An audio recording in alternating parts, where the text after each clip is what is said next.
Voltamos a apresentar Direito Direto. Olá, boa tarde, seja bem-vindo de volta ao seu Direito Direto.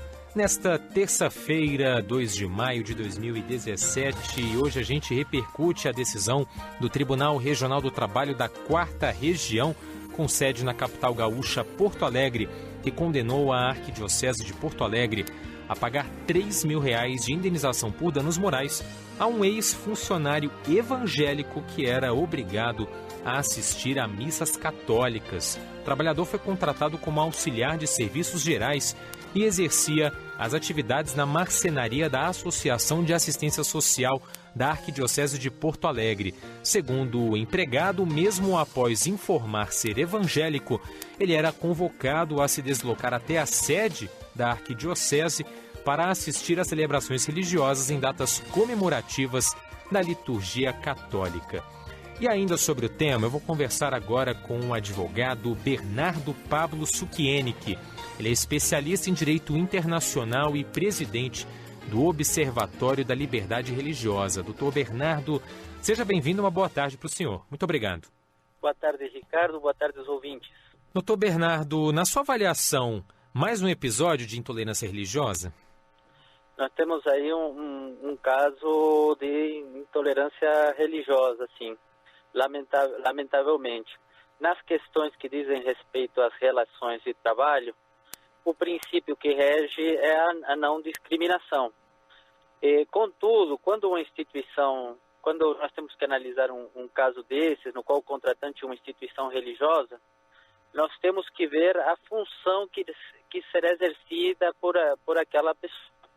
Então, por exemplo, se uma instituição, por exemplo, uma escola confessional, contrata um professor de religião, quem coloca o filho numa escola confessional sabe que terá determinadas disciplinas, que haverá, por exemplo, um ensino confessional, religioso, de determinada religião. Então, por exemplo, esse princípio de não discriminação não vale, por exemplo, para o professor daquela religião. Aí, por exemplo, a escola tem liberdade, por exemplo, para contratar uma pessoa que seja daquela religião para poder ensinar aquela doutrina. Uhum. Contudo, isso não se estende, por exemplo, para o caso, por exemplo, ali, neste caso que foi julgado, por exemplo, auxiliar serviços gerais. Nesse caso não faz sentido, ou seja, fazer a limpeza pode ser feito tanto por um católico como um evangélico, muçulmano, ou seja, não há um vínculo direto entre a religiosidade do trabalhador e o serviço a desempenhar. Então, nesses casos, não há vínculo, não há por que poder obrigar que a pessoa tenha determinadas doutrinas para exercer o cargo. Agora, doutor Bernardo, em nome da liberdade religiosa, uma empresa, uma instituição, pode contratar apenas trabalhadores que professem a mesma fé do empregador? Não, pela legislação atual, isso não é permitido. Existem, como lhe disse, certas exceções. Digamos, por exemplo, contratar, por exemplo, uma modelo de biquíni, uma modelo que tenha que desfilar de roupas íntimas ou de biquíni, que ela tenha, por exemplo, que se apresente uma muçulmana. Aí sim o empregador pode, por exemplo, se rejeitar, porque a doutrina é que, por exemplo, não pode uma muçulmana, alguma pessoa que não pode vestir esse tipo de trajes, dizer, não, eu venho apresentar uma objeção de consciência. Isso não é permitido, porque a essência do trabalho a ser desempenhado é justamente expor a figura, né? O mesmo caso, por exemplo, é aquilo que nós estamos conversando sobre, por exemplo, uma pessoa que venha a ser um catequista, um professor de catequese ou um professor de ensino confessional, religioso. Então, nesses casos, o empregador ele pode fazer uma discriminação em função do cargo, porque se exige que tenha esse vínculo com aquela religião, que possa expor a figura, no caso da modelo. Agora, para casos no qual não existe esse vínculo direto, o empregador ele não pode, por exemplo, só selecionar pessoas de uma determinada religião. Agora, a gente sabe que também a instituição, aliás, a legislação brasileira protege o direito ao proselitismo. Então, se você imagina ali uma instituição de ensino superior católica, um hospital católico, essas instituições que professam determinada fé estão aí no direito de transmitir as próprias convicções, como nesse caso, por exemplo, em que a arquidiocese convida os funcionários a participar de determinadas celebrações. Agora eu pergunto, o que vai diferenciar o proselitismo, que é protegido por lei, da intolerância, da discriminação religiosa? Ali nós temos o conceito mais apropriado é de o que foi caracterizado foi um assédio religioso. E a diferença entre um proselitismo e um assédio é a possibilidade da pessoa convidada a dizer não. Eu não tive acesso aos autos do processo, mas pelo que a sentença indica, ou seja, o empregado ele não teve essa possibilidade de dizer não. Então, ele talvez constava como se fosse um convite, mas a pessoa era constrangida a participar, ou seja, ele poderia formalmente parecer que tinha a possibilidade de dizer que não, contudo, aparentemente não tinha essa possibilidade de fato. Então, aí nós teríamos um assédio. É um caso, por exemplo, comum, por exemplo, das pessoas que às vezes vão oferecer estudos religiosos batendo à nossa porta. Esse é um proselitismo válido, ou seja, a pessoa vai lá, bate a porta, sempre e quando quem está batendo a porta esteja disposto a ouvir um não como resposta. Olha, eu não tenho interesse em receber estudos bíblicos, não tenho interesse em ouvir a sua doutrina, muito obrigado. E aí, sim, aí é um proselitismo válido. A partir do momento que se nega ao convidado a possibilidade de dizer que não, aí sim nós temos um assédio. Bem, o senhor falando sobre assédio, e essa foi exatamente a conclusão do Tribunal Regional do Trabalho da 4ª Região, com sede na capital gaúcha, Porto Alegre. A gente teve uma decisão de primeira instância que deu razão à Arquidiocese de Porto Alegre. Segundo a Arquidiocese, a participação nas missas não era obrigatória. Alguns eventos eram realizados na igreja no horário de serviço e os empregados que preferissem não ir podiam ficar no local de trabalho e continuar desempenhando as funções. Aí, segundo a Arquidiocese, a advertência foi aplicada a esse ex-funcionário evangélico porque, segundo a Arquidiocese, ele se negou a comparecer a um evento comemorativo de encerramento das atividades profissionais no final do ano e não ter ficado trabalhando. Só que aí, quando o caso foi parar na segunda instância, no Tribunal Regional do Trabalho da 4ª Região, os desembargadores já entenderam diferente. Segundo os magistrados, o documento que registra a aplicação da advertência, se o trabalhador recebeu uma advertência, comprova, no entender dos desembargadores, que a intenção do empregador era repreender o trabalhador por não ter comparecido à missa, pois o documento, segundo essa decisão da Justiça do Trabalho no Rio Grande do Sul, sequer cita o abandono do local de trabalho, quer dizer, indo exatamente ao encontro do que o senhor chamou, doutor Bernardo, de assédio religioso. Exatamente. É justamente uma questão de fato. Você já teria quem for julgar o caso, ali tanto seja o juiz de primeira instância como no tribunal, eles vão ter que apreciar justamente essa questão. Esse era um convite de fato ou havia um constrangimento para o trabalhador participar desses eventos? E esse é justamente o ponto, essa prova é o que vai diferenciar justamente o proselitismo do assédio. Bem, e aí quando a gente fala de intolerância religiosa, é bom a gente trazer alguns números. De acordo com o Ministério dos Direitos Humanos, o Brasil registrou 697 denúncias de intolerância religiosa entre 2011 e 2015. E a gente sabe que a maior parte dos casos, 71%, tinham como alvo as religiões afro-brasileiras, a exemplo do candomblé e da umbanda. Mas se a gente leva em conta esse caso aqui do empregado evangélico que era obrigado a ir a uma missa católica, a intolerância religiosa no Brasil, apesar de o Brasil ser um país cristão, a intolerância religiosa ainda prejudica os adeptos do cristianismo, evangélicos e católicos, doutor Bernardo? prejudica. Por exemplo, no caso, por exemplo, de agressões entre particulares, que é o que a gente conhece melhor como intolerância religiosa, afeta mais normalmente as religiões de matriz africana. Contudo, quando entramos no caso de restrições governamentais, afeta muito os cristãos. Então, nesse caso, por exemplo, cristãos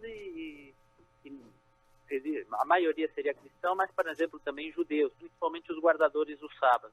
Eles são os mais prejudicados em relação a restrições governamentais, dificuldades eventualmente para poder fazer o Enem, acesso a vestibulares de universidades públicas e também acessos a concursos públicos. Então, esse é um problema que se estende a toda a comunidade religiosa, não é uma questão exclusiva das religiões de matriz africana. Bem, a gente sabe que o Brasil, doutor Bernardo, ao longo de séculos, o Brasil era um país declaradamente católico.